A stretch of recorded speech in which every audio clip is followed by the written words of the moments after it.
The Young Thug YSL RICO trial had a few motions filed today. The state has responded to Brian Steele with more delusion on the improper ex parte meeting. Doug Weinstein then shits on Miss Love's assertion that the defense lawyers can't speak to the media. The exact rule that Miss Love cites actually backfires on her, apparently. And this rule actually says that defense lawyers can comment on stuff that's in the public domain. So you'll see what Doug Weinstein says in the video. Hit subscribe. Here we go, boys. All right, first document we got here is motion to challenge factual findings not result of the Honorable Judge Krause order dated July 15th, granting the motions to recuse Judge Glanville. So this document actually came out like 6 days ago now. I completely missed it, but now it's relevant for this video because the state responded to this document. So I was like, shit, I have to go back and read this document for you guys. It says the Honorable Judge Krause made two findings that are respectfully erroneous in her order granting the recusal of Judge Glanville. Mr. Williams is not challenging the result of said order, but rather the following. Judge Krause wrote, divorced from its hyperbole, Mr. Williams' motion and supplement also seek to recuse Judge Glanville because of his involvement in the ex parte meeting, which Mr. Williams also alleges was improper and coercive. There is nothing hyperbolic in Mr. Williams' motion to recuse an affidavit, and Mr. Williams stands by all law and facts therein. So the first thing Brian Steele is challenging of Krause's order is that there was hyperbole. Remember, Krause was saying that Brian Steele was over-exaggerating. It is worth noting that the Honorable Judge Krause agrees generally with Judge Glanville's assessment of the propriety of the ex parte meeting. While the meeting could have and perhaps should have taken place in open court, nothing about the fact of the meeting or the substance discussed was inherently improper. This finding is wholly against the law. At this improper ex parte hearing, Mr. Williams and his counsel had a right to be present for several reasons, including but not limited to the fact that Mr. Copeland provided statements not only bearing on the substance of his testimony but also on his credibility. Second, there was enormous amounts of BRADY evidence shared at this improper ex parte meeting that lawyers Love and Hilton and Glanville all attempted to keep secret from undersigned counsel, and there was no lawful reason for this ex parte get-together. There are more reasons that these findings by the Honorable Judge Krause are completely erroneous, but same do not affect the outcome of this correct filing recusing the previous trial judge. So basically, Brian Steele disagrees with her saying there's nothing improper with what happened in the ex parte meeting. Shout out ThuggerDaily for this insight here. He wants Judge Whitaker to officially make the finding that the defense had the right to be present at the ex parte hearing, which will certainly be a building block for other future arguments. So here's the state's response in opposition to Defendant Williams' motion to challenge factual findings. Rule 25.6 governs the requirements for recusal orders, and the rule grants to the judge to consider motion to recuse discretion to either rule on the motion considering solely the affidavits or to convene an evidentiary hearing. Rule 25.6 requires that the judge considering the motion to recuse on the merits of the motions and make written findings and conclusions. Judge Krause considered the motions to recuse solely on the affidavits submitted by the defendants, and as required by law, Judge Krause included in a recusal order written findings of fact and conclusions as mandated by Rule 25.6. Even when a motion to recuse has no merit, if a judge is perceived as refuting a charge of bias, the judge's actions create a bias for recusal. In transferring the cases to another judge for consideration, Glanville necessarily determined that recusal might be authorized if the facts alleged in the motion were assumed to be true, and Judge Glanville was prohibited from opposing the motion. Judge Krause agreed generally with Judge Glanville's assessment of the propriety of the ex parte meeting, but found that Glanville created a basis for his recusal when he added facts, provided context, and questioned the veracity of allegations, and otherwise explained his decisions and actions and argued why those actions were proper. Judge Krause found that in presenting his record as to the recusal issues and in ruling on Kendrick's motion, Glanville evaluated and accepted the truth of his own factual allegations mandating his recusal. Lack of authority for Williams' motion. Defendant Williams asserts in his filing that Krause made two findings that are erroneous and are order recusing Judge Glanville. Here we go. First, Defendant Williams objects to the order's reference to his recusal motion's inclusion of hyperbole. That reference to hyperbole is accurate. So Miss Love saying, "F you, there was hyperbole in there." More importantly, the reference to hyperbole is not itself a factual finding. It is not a material issue for litigation. I kind of agree with her. It's not that big of a deal. It was Judge Krause adding in a little jab, like saying they were over-exaggerating, blah, blah, blah. You know what I mean? Doesn't really need litigation at all. But second, Defendant Williams asserts that Krause finding that the hearing in chambers was not improper is wholly against the law. That assertion is clearly incorrect. How is it incorrect, Miss Love? Please tell me. The hearing in chambers was regarding a witness's immunity and compelled testimony. Such a hearing without the defense present has been held to be proper by the Supreme Court of Georgia, which ruled the defense has no standing to be present at such hearings. Alright, so basically Miss Love is still delusional and she still thinks this is all proper. Now state filed this too. The state hereby notices the defendants in this case and its honorable court of the following. It has come to the state's attention that on May 2nd, 2017, this honorable court issued an order of recusal with regards to a motion for a new trial in the state of Quantavious Greer. Attorney Brian Steele was Greer's attorney of record at the time. So Greer is Thug's brother, who took a plea deal, I believe, got out, right? Then got caught with a gun, then came back into court and was sentenced to 9 years or something like that, I think, because he got caught with a gun out on probation, I think. So apparently Brian Steele was his attorney in 2017. The prior case involved the December 22nd, 2007 murder of James Yarbrough. On information belief, the recusal order was based upon the court's prior supervisory role over the appellate unit of District Attorney's Office during the pendency of Greer's motion for new trial. That order might have even been issued in error, as the amended motion for new trial Mr. Steele filed on Greer's behalf in December 2016 before the order of recusal already listed the same judicial officer who ultimately resolved Greer's motion for new trial in 2019. Greer pleaded guilty in the present case in November 2023. The state provides this notice simply as a point of information. So ThuggerDaily dumbed this down. He said the state also filed a notice saying that when Steele represented young Thug's brother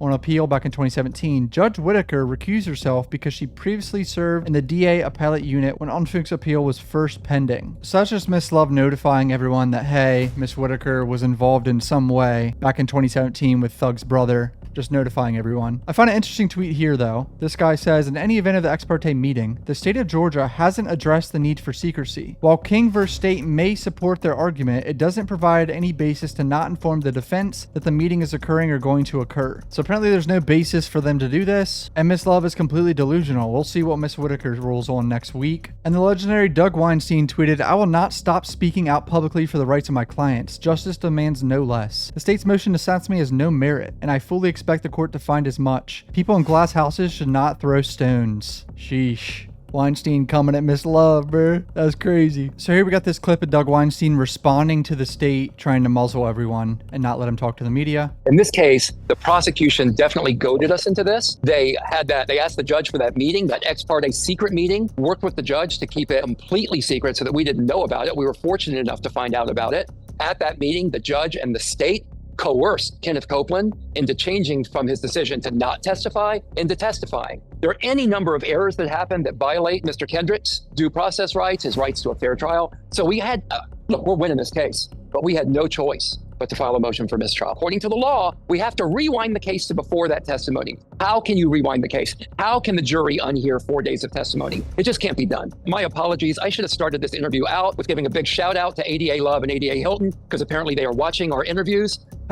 What a legend. A big shout out for watching the interviews. We have not violated any of the rules. Under Rule 3.6, we are allowed to speak publicly about what information that's available to the public. We can get out there. My client is a rap performer. He's an artist. His reputation is being damaged by this trial. We're allowed to go out there and make the accurate assertion that he is innocent of this. So we've done nothing wrong. And I expect that the judge will rule against the state here. And by the way, one last thing, this is completely in keeping with the state's efforts throughout this trial to keep the public from seeing what's going on here. They've repeatedly tried to have witnesses not televised. That was the big issue, the rap lyrics that were going to be introduced. The rap lyrics have kind of gone by the wayside. What to you is the most egregious piece of evidence that the prosecution sought to put in that should have nothing to do with this trial? And then I'm going to ask you the other side, Doug. I'm going to ask you. Look at the lyrics they put. I just beat a murder rap, pay my lawyer 30 for that. Me and my slimes above the law. And then they put pictures of people. Stillwell, Farley, Lee, and Nichols underneath lyrics. Honestly, truth be told, YSL won't fold. Pick his head off from the balcony. YSL wipe it N-word nose. Jeffrey Young Thug Williams. They showed these in opening statements, I'm pretty sure, too. I was one of the people that really led the fight against introducing those rap lyrics, and they have been used in the trial. I think they plan on continue to use them, and I think that's the most egregious. They and where I come down on these rap lyrics, unless you can show some kind of a nexus with these lyrics, it's absolutely ridiculous to use them in the trial. So I think that's been the most egregious because, again, their case has been going so poorly that anyone can see. I think they've had at least a half a dozen of their key witnesses, their witnesses, that they had to impeach on the stand. So when that happens, as a former prosecutor, you know your case is not going well. We'll see what happens with the mistrial. I think the judge should rule for a mistrial. I don't think the judge has much choice. And I hope that the judge can see that the reason for the mistrial is that the state has goaded us into making this request. So here's more response from Weinstein. So how are we going to respond? Well, it's pretty simple. Just look at the rule that the state cited in their motion, Rule 3.6. And I'm permitted under that to comment on information that is in the public domain.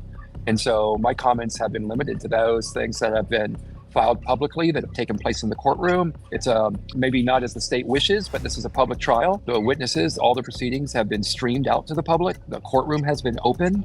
I know that the state has repeatedly wish that some of the witnesses not be put on video. And for the most part, they've gotten their way on that. But I think this is just part of the pattern of the state not wanting the public to see what's happening in there. I have the absolute right and obligation to speak out. My client's a public figure. He has a career. I have a duty to him to not only advocate for him in the classroom, but to advocate for him in the public arena. So there you have it. He's saying the own rule that they cited, 3.6, actually says they're allowed to speak to the public because it's an open trial. So interesting. I wonder how the judge is going to rule on this. Apparently there's no merit to any of this. So yeah, hit subscribe, boys. All my videos are in a playlist over here. Love you guys. Peace out.